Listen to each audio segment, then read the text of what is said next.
1 जानेवारी 2025ला चांदीची 1 किलोची किंमत होती 90,500 रुपये आणि आज या वर्षाच्या शेवटी आम्ही जेव्हा हा व्हिडिओ रेकॉर्ड करतोय त्यावेळेला 1 किलो चांदीची किंमत आहे 2,55,000 रुपये.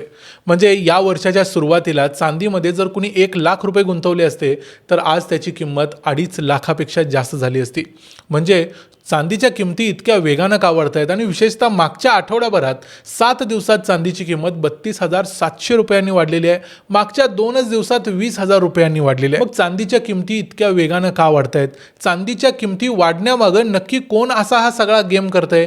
याच्यामागं कुणाचा हात आहे? आणि याशिवाय आणखी काही महत्त्वाचे प्रश्न आहेत की मग खरोखर सामान्य माणसांनी चांदी विकत घ्यायची की नाही घ्यायची, की आणखी या चांदीच्या किमती कमी होण्याची वाट पाहायची, की चांदी अशाच पद्धतीने वाढत जाणार आणि कोणी जसं म्हणतात की 7 लाख होणार, 10 लाख होणार, तसं काहीसं चांदीमध्ये होणार आहे? या सगळ्या प्रश्नांची उत्तर बघूया. आणि याशिवाय आणखी एक प्रश्न अनेकांना पडतो, तो म्हणजे चांदीच्या ज्या कमोडिटीज मार्केटमधल्या किमती असतात त्यापेक्षा फिजिकल मार्केटमध्ये चांदी जर विकत घ्यायला गेलात तर ती महाग मिळते. असं असायचं कारण काय? या अशा अनेक प्रश्नांची उत्तरं शोधू या आजच्या या व्हिडिओमध्ये. मी आहे रणजित यादव आणि तुम्ही पाहताय द मराठी बाणा. चांदीचे भाव जसं वाढतायत तसं सोन्याचे भाव देखील वाढतायत. सोन्यानं देखील 1 तोळ्याला जवळजवळ 1,43,000चा आकडा पार केला आहे. पण चांदीमध्ये जशा पद्धतीनं मुवमेंट होते तशी मुवमेंट सोन्यामध्ये जास्त करून होत नाही. पण तरी देखील चांदीच्या किमती झटकन कमी होतील अशी शक्यता तुर्तास तरी आता नाही आहे. पण तरीही एक प्रश्न तुम्हाला जो नेहमी पडतो की चांदी कमोडिटी मार्केटमध्ये स्वस्त असते आणि फिजिकल मार्केटमध्ये महाग असते. त्याचं कारण म्हणजे कमोडिटी मार्केट्समध्ये चांदीची लगेच डिलिव्हरी घ्यावी लागत नाही किंवा तशी घेण्याची सक्ती नसते. पण फिजिकल मार्केटमध्ये तुम्हाला फिजिकल चांदी हातात पाहिजे असते आणि फिजिकल चांदी महाग असण्याचं सर्वात महत्त्वाचं कारण हेच आहे की चांदी फिजिकली अवेलेबल नाही आहे. खूप मोठ्या प्रमाणावर जे चांदीचं मायनिंग केलं जातं, जे म्हणजे खाणीतून काढलं जातं, तिथूनच चांदी निर्माण होत नाही आहे. त्यामुळं या गोष्टीला म्हणतात स्ट्रक्चरल डेफिसिट. म्हणजे सप्लाय आणि डिमांड यांचं जे गणित आहे ते चांदीच्या बाबतीत सध्या बसत नाही आहे. कारण मोठ्या प्रमाणावर चांदीची डिमांड या संपूर्ण मार्केटमध्ये आहे. म्हणजे दागिन्यांसाठी जशी मागणी आहे तशीच मागणी आहे इंडस्ट्रीयल गोष्टींसाठी. म्हणजे चांदीचा वापर कुठं कुठं केला जातो? ज्या ज्या गोष्टींमध्ये कंडक्टिव्हिटीची म्हणजे जी उष्णता किंवा विजेची वाहकता असते त्या चांदीमध्ये वाहकता म्हणजे हे कंडक्टिव्हिटी खूप जास्त प्रमाणात असते, जवळजवळ 100%. त्यामुळे चांदीचा वापर अशा ठिकाणी केला जातो जसं सोलर पॅनल्स असतात, जसं इलेक्ट्रिक व्हेकल्स असतात किंवा मिसाईल्स असतात आणि इतर अनेक डिफेन्स इक्विपमेंट्स असतात. या सगळ्या गोष्टींमध्ये चांदी मोठ्या प्रमाणावर वापरली जाते. मग या सगळ्या इंडस्ट्रीजमध्ये भरपूर डिमांड असते. जवळजवळ 50 ते 60% चांदीची डिमांड या इंडस्ट्रीजमध्ये आहे. त्याशिवाय जी फिजिकल डिमांड आपल्या दागिन्यांसाठी लागते ती वेगळी. त्यामुळे होतंय काय तर या इंडस्ट्रीजमध्ये जास्त डिमांड असल्यामुळे या इंडस्ट्रीज ही चांदी पाईलअप करतायत. त्यामुळं चांदीच्या किमती सध्या वाढत आहेत. आणि जगामध्ये आता सध्या चांदीचा जो साठा आहे तो कमी होण्याचं सगळ्यात महत्त्वाचं कारण काय तर याच्यामागं जो चीन खेळ करतोय तो खेळ सगळ्यात महत्त्वाचा आहे. कारण जगामध्ये लंडनमध्ये किंवा आणखी काही ठिकाणामध्ये ज्या चांदीच्या वॉल्ट्स आहेत म्हणजे जिथं चांदी ठेवली जाते आणि जे नंतर डिलिव्हर केली जाते वेगवेगळ्या ठिकाणी, तिथंच जास्त चांदी शिल्लक नाही. याचं कारण म्हणजे चीननं 1 जानेवारी 2026 पासून चांदीच्या एक्सपोर्टवरती एक प्रकारचं लिमिटेशन आणायचं ठरवलं आहे.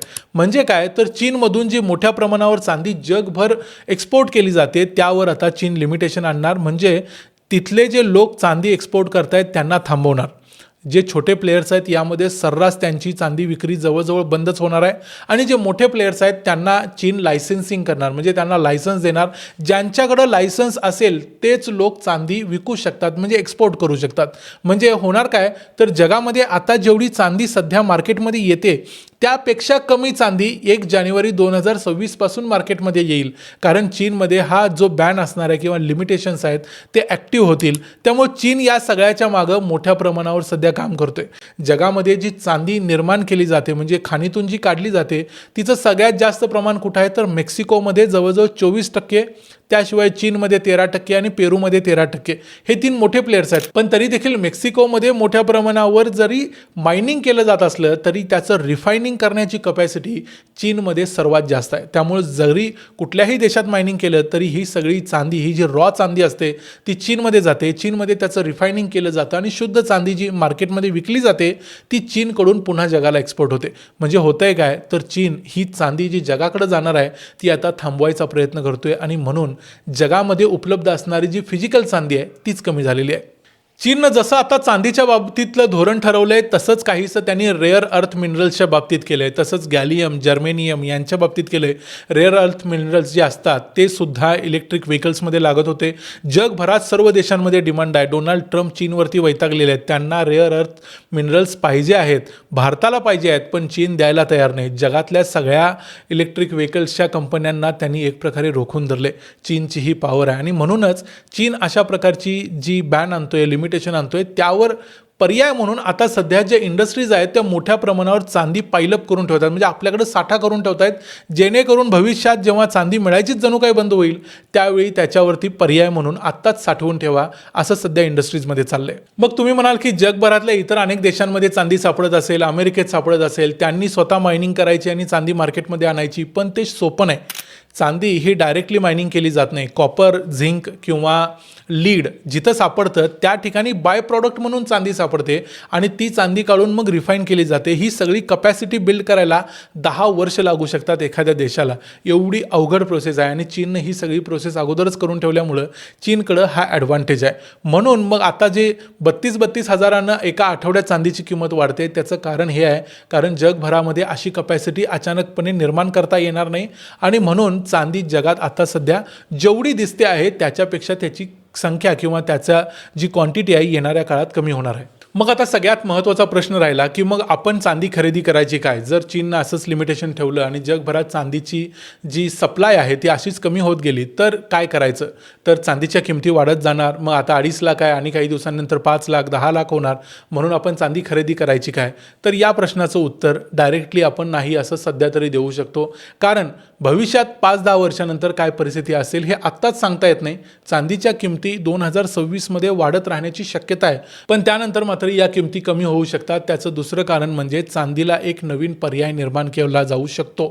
कारण जसं लिथियम आयन बॅटरीच्या बाबतीत झालं, मोठ्या प्रमाणावर जेव्हा लिथियमची किमती वाढल्या तेव्हा सोडियम आयन बॅटरीचा पर्याय अनेक कंपन्यांनी निर्माण केला. अशाच प्रकारची गोष्ट चांदीबरोबर घडू शकते. आता सोलर पॅनल्समध्ये मोठ्या प्रमाणावर चांदीची डिमांड आहे असं मी तुम्हाला सांगितलं, पण काही कंपन्यांनी आता चांदीच्या ऐवजी कॉपर इलेक्ट्रोप्लेट्स वापरायला सुरुवात केलेली आहे. म्हणजे काय, चांदीला एक पर्याय म्हणून कॉपर वापरायला सुरुवात केलेली आहे, जे कॉपर चांदीपेक्षा म्हणजे चांदीपेक्षा जवळजवळ 100 पटींनी स्वस्त आहे. मग जर असं झालं तर चांदीची जी आता झळाळी आहे ती येणाऱ्या काळात कमी होऊ शकते. या गोष्टीला देखील किमान 1-2 वर्ष तरी लागेल, पण तुर्तास मात्र चांदीमधली ही जी रॅली आहे ती थांबवता येणं कुणालाही शक्य नाही. हे चीनच करू शकतो, पण चीन हे करायला कितपत तयार आहे? कारण चीनला देखील आपल्या इंडस्ट्रीजसाठी चांदी हवी आहे. आपल्या देशांतर्गत जो डिमांड आहे ती डिमांड त्यांना पूर्ण करायची. या सगळ्या गोष्टी आंतरराष्ट्रीय राजकारण वगैरे सगळं ताणेबाणे याच्यामध्ये झालेले आहेत. पण आत्ता सध्या तरी मोठ्या प्रमाणावर चांदीमध्ये इन्व्हेस्ट करू नका, कारण यामध्ये धोका होऊ शकतो.